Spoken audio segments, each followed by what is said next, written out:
Okay, this is the first lesson in our third unit on dynamics. Two main ideas. Examples of forces that you encounter in everyday life: Earth's gravity, normal force, tension, friction, applied forces, air resistance. These are all forces. Static friction prevents a stationary object from moving, and kinetic friction opposes the motion of an object. Air resistance opposes the motion of an object through air. Main idea number two, free body diagrams, is a simple drawing of an object that shows all forces acting on the object. FBDs, or free body diagrams, can help you visualize the forces, determine the components, and really assist you in calculating the net force. The net force is the sum of all the forces acting on an object. Okay, so we have a question in this work. The chandelier in the theater production weighs 500 newtons. During the first act, it is pulled out of view of the audience towards the west with a horizontal rope, such that its supporting rope makes an angle of 20 degrees with the vertical. First, they want you to draw a free body diagram and then determine the tension on the horizontal rope. First and foremost, free body diagrams. I can't stress this enough. You love free body diagrams. Okay, they are your best friends in solving equations, so you love free body diagrams. Next thing, if it makes 20 degrees with the vertical, there it is, that means it makes 70 degrees with the horizontal. Okay, they told you that force gravity is equal to 500 newtons, and force tension of this rope is what we're looking for. So this is what we're looking for. Now, as soon as you have a rope on an angle, as soon as you have anything on an angle, you've got a vertical and horizontal component. And again, remember, rule number one with ropes, you cannot push on a rope. Ropes only pull. So when you try to break this into forces, remember, it's pulling away from the chandelier.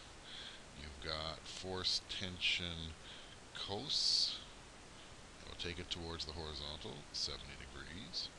And we've got force tension sine, 70 degrees.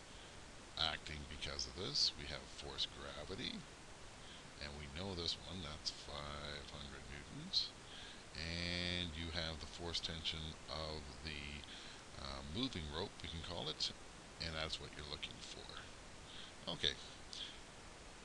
First thing to remember, nothing's moving. If nothing's moving, there's no acceleration. If there's no acceleration, there's no net force.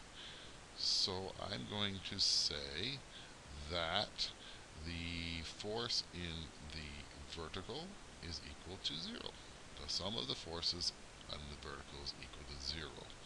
So I know then that 0 is equal to force tension sine 70 degrees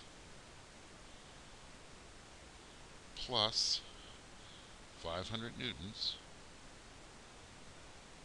I'm going to make that negative 500 newtons because earlier I had defined down as negative, and that's equal to 0. So 500 newtons is equal to force tension sine 70 degrees. When you solve for your force tension there, you get 532 newtons equals the force tension of the supporting rope. Okay, so this rope right here on an angle is equal to 532 newtons. But that's not the rope we're trying to solve for. We're trying to solve for this one right here. Now we're going to use the same idea again. We know that there is no movement in the horizontal. So I can say that the sum of the horizontal forces is equal to 0. Force tension of the rope I'm looking for plus, and again I have decided that one way is going to be positive, one way is going to be negative.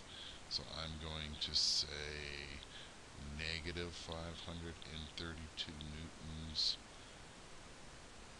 cos 70 degrees will be equaling to 0 because that's what this is going to work out to be.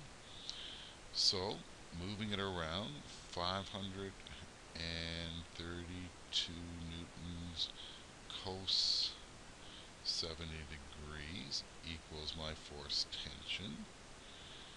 And when I solve for that to 3 significant digits, that works out to 182 newtons equals my force tension. And that is what we're looking for here.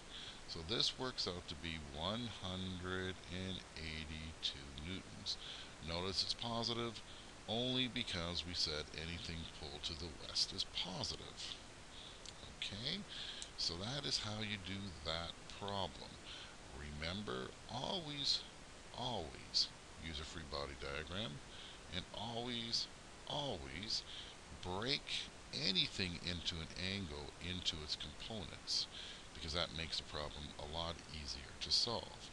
You could do this using trig. There's no, you could make a triangle out of this, and there's nothing wrong with that. That would work out to be 70 degrees. And maybe in some ways it would have been simpler. However, when you get many forces acting on something, the vector component method becomes a lot easier. Okay, so let's just recap. This first lesson in this unit is all about forces. There's many different types of forces as listed here. And what's really more important is that a free body diagram, or FBD, is a simple drawing of an object that shows all forces acting on an object. FBDs can help you visualize the forces and determine the components and calculate the net force. I cannot emphasize that one enough. Okay, the net force, because that's what you're always looking for. F net. Okay, now make sure you do all your formative work. If you have any questions, make sure you ask them in class.